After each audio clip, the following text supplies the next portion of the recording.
હું સમય છું. હું ભૂતકાળમાં હતો, વર્તમાનનો સાક્ષી છું અને આવનારા યુગો યુગોમાં હાજર રહીશ. હું બધી ઘટનાઓનો સાક્ષી રહ્યો છું, કારણ કે હું સમય છું. આ ગાથા છે અંધારાથી અફળાતા અજવાળાની, અને આ ગાથા તમને બીજું કોઈ સમજાવી નહીં શકે, કારણ કે હું આ ગૌરવ ગાથાનો સાક્ષી રહ્યો છું. આ ગૌરવ ગાથાના દરેક વળાંકમાં હું સમય તેની સાથે રહ્યો છું. તો આવો ચાલીએ નોંધાતળની મહાગૌરવ યાત્રાએ.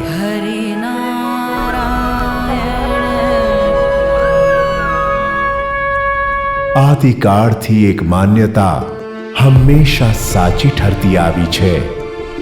જળ એ જીવન છે. માનવ સંસ્કૃતિના વિકાસમાં જળે બહુ મહત્વપૂર્ણ ભાગ ભજવ્યો છે. આદિકાળના વિચરતા માનવીએ નદી કિનારે વસવાટ કરીને પોતાનું જીવન સ્થિર અને સમૃદ્ધ બનાવ્યું. એવી જ એક કથા છે કચ્છ જિલ્લાના કનકાવતી નદી પાસે આવેલા એક ગામની. લગભગ 500 વર્ષ પૂર્વે રાજ રજવાડા સ્થાપિત ગઢ અને કિલ્લાથી સુશોભિત કનકાવતી નદીના કિનારે વસેલા એક ગામને ત્યાંથી પસાર થતા સાધુ સંતો વિશ્રામ કરવાના હેતુથી ત્યાં રોકાયા. એમને અહીં આત્મીય શાંતિ મળતા અહીં વસવાટ કરી અને મઢની સ્થાપના કરી. ત્યાં વસતા કચ્છના ખડતલ શ્રમજીવીઓ, પશુપાલન કરતા રબારીઓ, મંદિરની સેવા કરતા પૂજારીઓ અને ખમીર વંતા પુરુષાર્થી ભાનુશાલી ખેડૂતોએ સાથે મળીને ત્યાં આવેલા એક પ્રાચીન મહાદેવ મંદિરની દેખરેખ શરૂ કરી. આ મંદિરનો મૂળ હેતુ લોકોનું કલ્યાણ કરવાનો હતો. તેથી આ મંદિર શ્રી કલ્યાણેશ્વર મહાદેવ નામે પ્રચલિત છે. કનકાવતી નદીના કિનારે વસેલું આ ગોકુળિયું ગામ એટલે નોંધાતળ. નોંધાતળ આ નામ રાખવા પાછળ પણ એક રસપ્રદ અર્થ છે. આવું ભાઈ આ તળ હજાર પણ તળ લખું હજાર. संस्कृत जो शब्द है थोड़ा अप्रसिद्ध थे लो शब्द है. नदी में नदी के संस्कृत में नदी नता के नद्य नद्याम तेरे बहुवचन आचे तेरे नद्याम आचे અને એક વચન આचे तेरे नद्य आचे नद्य. અને ઈ નદ્ય જો નૂંધા તળે એટલે તળેટી અને જો કિનારો અને જો રસ્તો. जो नदी जे कांठे से वसेल हुए से नूंधा. नदी जे कांठे से जो तड़ हुए वो तो वठल हुए उन गांव जो ना है नूंधातड़. ही सच्चो शब्द है, थोड़ो अपभ्रंशित थे लोग शब्द है. मूल में जो उच्चारण नहीं थी खपे. नद्यः तड़, नद्यः नद्याः नद्यः तड़, ये शुद्ध अर्थ है. ये नद्यः तड़ जो अर्थ है नूंधातड़ अपभ्रंशित शब्द है. સમય વીતતો ગયો અને નોંધાતળ વધુ ને વધુ સમૃદ્ધ અને સુખી થતું ગયું. ગામમાં ધાર્મિક, શૈક્ષણિક, પશુપાલન અને માવજતને સરખા પ્રમાણમાં પ્રાધાન્ય મળે તે માટે ઈસવીસન 1943માં ગામના વડીલોએ સાથે મળીને શ્રી કચ્છ નોંધાતળ ભાનુશાલી મિત્ર મંડળની સ્થાપના કરી. જેમ જેમ સમય પસાર થતો ગયો તેમ તેમ શ્રી કચ્છ નોંધાતળ ભાનુશાલી મિત્ર મંડળ પોતાની કાર્યશીલતા વધારતા ગયા. ગામના દિલાવર દાતાઓ દ્વારા મળતી સહાયથી ગામના કાર્યો થતા. પ્રાથમિક શિક્ષણ માટે શાળાના મકાનનું નિર્માણ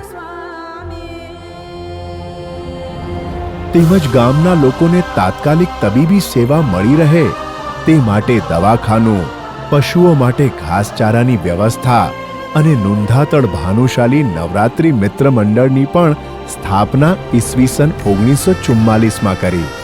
વર્ષોથી નોંધાતળમાં નવરાત્રિ એક બહુ મોટો ઉત્સવ તરીકે ઉજવવામાં આવતો.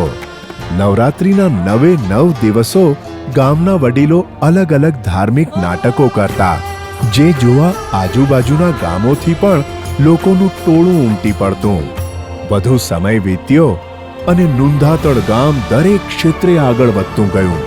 ગામના વડીલોએ ગામના યુવાનોને પણ લોક કલ્યાણ માટે કાર્ય કરવા હેતુસર સંવત 2032 એટલે કે ઈસવીસન 1976માં શ્રી નુંધાતળ ભાનુશાલી યુવક પ્રગતિ મિત્ર મંડળની સ્થાપના કરી.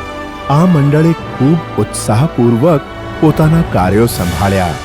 શ્રી નુંધાતળ ભાનુશાલી યુવક પ્રગતિ મિત્ર મંડળનું સૌથી પહેલું કાર્ય હતું બસ સ્ટેન્ડનું નિર્માણ. તે દિવસ અને આજનો દિવસ આ મંડળે વડીલોના આશીર્વાદ અને સંતોની કૃપાથી ક્યારે પાછળ વળીને નથી જોયું. દ્રઢ સંકલ્પ અને અવિરત સાધનાથી દરેક ધારેલ કાર્યને સંપૂર્ણપણે પાર પાડ્યું. ચાલો આપણે મંડળે કરેલા કાર્યોની યાદી પર ધ્યાન દોરીએ.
કહેવાય છે કે જે સમયની સાથે બદલી નથી શકતો, સમય તેને બદલી નાખે છે. અને આજે સમય ફરી એકવાર બદલી રહ્યો છે.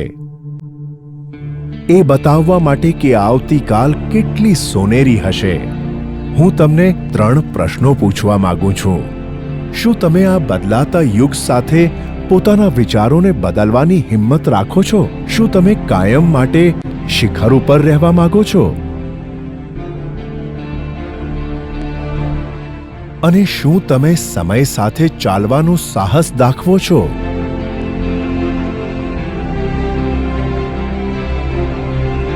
જો બધા પ્રશ્નોના જવાબો હા જ હોય તો સમજી લેજો કે કાલની સફળતા આજની જીત અને આવતીકાલની કામયાબી માટે એક જ રસ્તો છે, અને એ છે પરિવર્તન. પરિવર્તન પહેલા વિચારમાં, પછી વ્યવહારમાં અને ત્યાર પછી વાણીમાં. જો તમે મારી સાથે છો તો સમજી લેજો કે હું એટલે સમય પણ તમારી સાથે જ છું. પછી તો બસ જીતશું અમે સદૈવ, કદી ન માનશું હાર. જીતશું અમે સદૈવ, કદી ન માનશું હાર. આજ છે નુંધાતળની ગૌરવ ગાથાનું એક સાર.